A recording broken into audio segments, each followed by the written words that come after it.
Naqueles dias, Jesus foi à montanha para rezar e passou a noite toda em oração a Deus. Ao amanhecer, chamou os seus discípulos e escolheu 12 dentre eles, aos quais deu o nome de apóstolos: Simão, a quem impôs o nome de Pedro, e seu irmão André, Tiago e João, Filipe e Bartolomeu, Mateus e Tomé, Tiago, filho de Alfeu, e Simão, chamado Zelota, Judas, filho de Tiago, e Judas Iscariotes, aquele que se tornou o traidor. Jesus desceu da montanha com eles e parou num lugar plano. Ali estavam muitos dos seus discípulos e grande multidão de gente de toda a Judéia e de Jerusalém, do litoral de Tiro e Sidônia. Vieram para ouvir Jesus e serem curados de suas doenças. E aqueles que estavam atormentados por espíritos maus também foram curados. A multidão toda procurava tocar em Jesus, porque uma força saía dele e curava a todos. Palavra da salvação. Glória a vós, Senhor.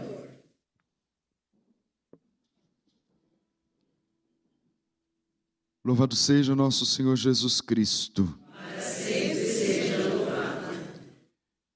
Irmãos e irmãs, depois de passar uma noite inteira em oração no alto da montanha, Jesus desceu e escolheu os seus 12 primeiros colaboradores.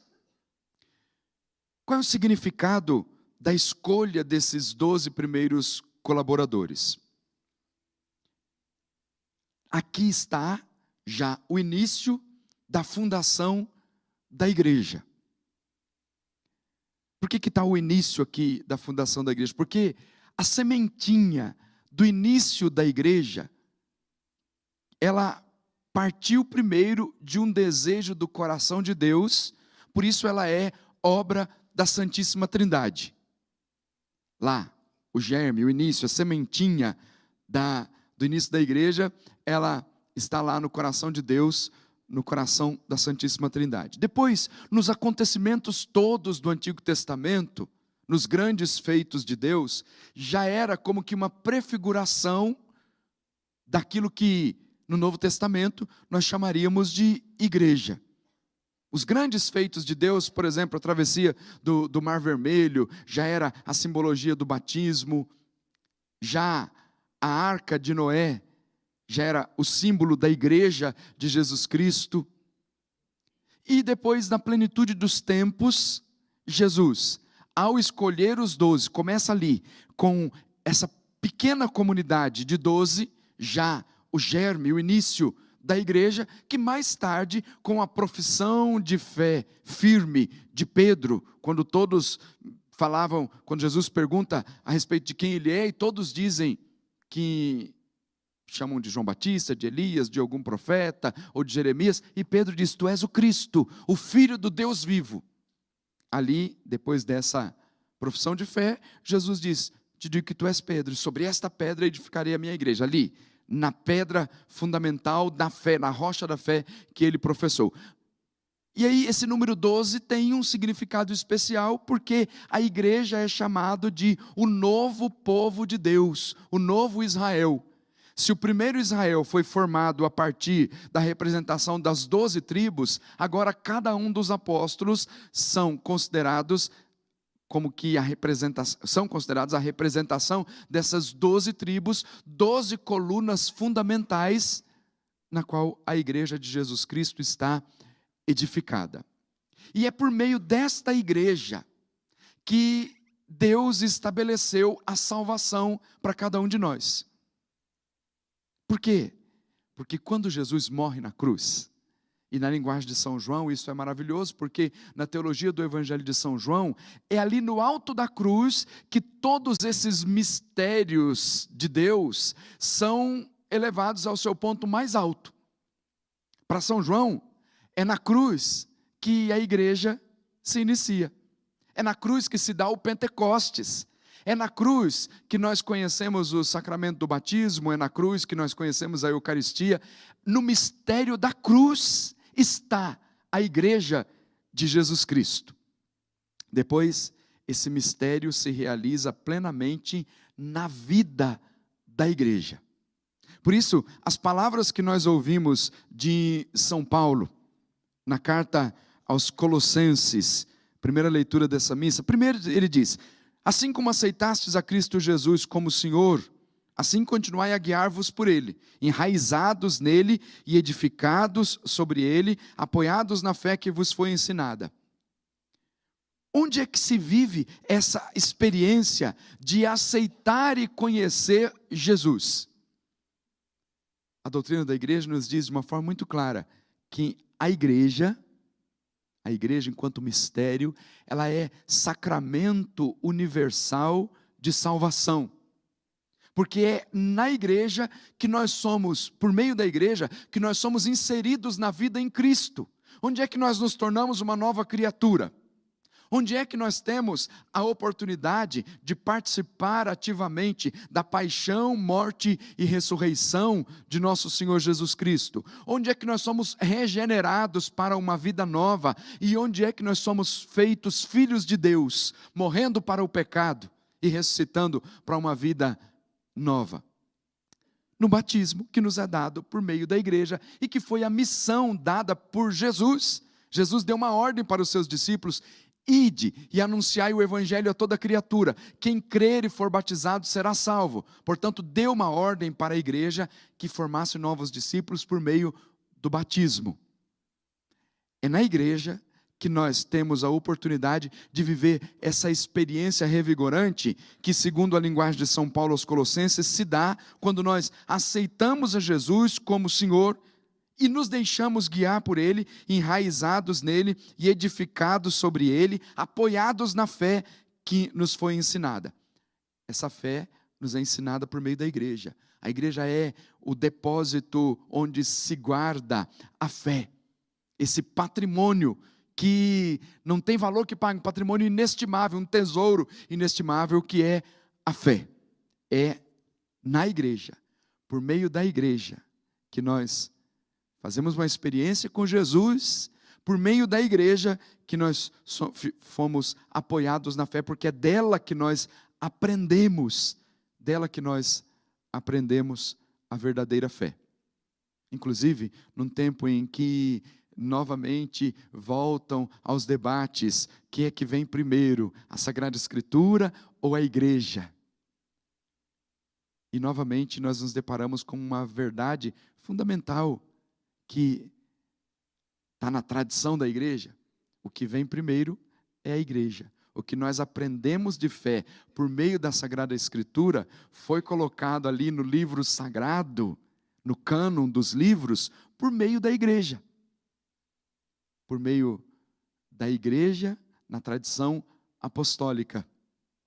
A tal ponto de nos lembrarmos do ensinamento de Santo Agostinho. Santo Agostinho disse: eu acredito na Sagrada Escritura, porque a igreja me diz para acreditar na Sagrada Escritura, porque foi a igreja que colocou ali o conteúdo de fé. Claro, foi inspirado pelo Espírito Santo, por meio de homens e mulheres que viveram a fé e que relataram numa tradição oral primeiro, mas inspirada pelo Espírito Santo, mas a igreja que diz, é Mateus, Marcos, Lucas, João. A igreja que colocou cada um dos livros. Então, a igreja nos dá a fé. É por meio da igreja que nós vivemos uma experiência verdadeira de fé. E São Paulo nos orienta, então, a que estejamos alerta, para que ninguém nos enrede, ou seja, para que ninguém nos leve para uma outra doutrina, para uma outra filosofia, ninguém vos enrede com sua filosofia e com doutrina falsa, baseando-se em tradição humana e remontando as forças elementares do mundo, sem se fundamentar em Cristo. Já como que profeticamente falando de coisas, obviamente, que aconteceram no seu tempo, mas também de heresias que apareceriam sendo disseminada no meio da igreja para tentar colocar os cristãos no caminho da perdição. Então ele já orienta dizendo: tomai cuidado, está em alerta. Esse está alerta, irmãos e irmãs, se dá, o alerta para a fé se dá quando nós nos interessamos em nos aprofundar na nossa vida de fé. Esse alerta se dá quando nós temos a coragem de ler o Catecismo da Igreja Católica, de ler um bom livro. Esse alerta, ou nós ficamos alerta para não ser enredados com falsas doutrinas, quando nós aproveitamos as oportunidades que Deus nos dá para aprendermos mais sobre a nossa vida de fé, e está ali, enraizado nessa fé, apoiado nessa fé, edificado nessa fé. Deus nos dá muitas oportunidades através da Rede Século XXI, para aprendermos mais sobre a nossa vida de fé, e você que acompanha a programação sabe disso. É o nosso empenho, dar um alimento de fé verdadeiro para todos aqueles que querem crescer na fé e que acompanham a nossa programação. É a nossa missão, levar um alimento de fé para todo o povo de Deus, para a gente não se perder. Então é preciso aproveitar as oportunidades. E São Paulo lembra novamente da graça do batismo. Olha, com Cristo fostes sepultados no batismo, com Ele também fostes ressuscitados por meio da fé no poder de Deus, que ressuscitou a Cristo dentre os mortos. Isso é teologia batismal. A teologia do batismo nos ensina exatamente isso. Por meio do batismo, nós somos sepultados com Cristo.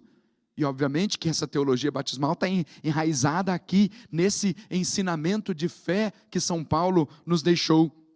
Por meio da fé no poder de Deus. Aliás, quando nós somos sepultados no batismo, nós recebemos a graça da fé. E por meio da fé no poder de Deus, nós ressuscitaremos no último dia, porque é a graça que nos foi concedida pelo batismo. E ele faz questão de lembrar: estáveis mortos por causa dos vossos pecados. Quando fizeram a experiência de fé com Jesus, através do batismo, já não estão mais mortos para o pecado, porque ressuscitaram para uma vida nova. E aquele documento, diz São Paulo, existia contra nós uma conta a ser paga, mas ele a cancelou, apesar das obrigações legais, e a eliminou, pregando-a na cruz.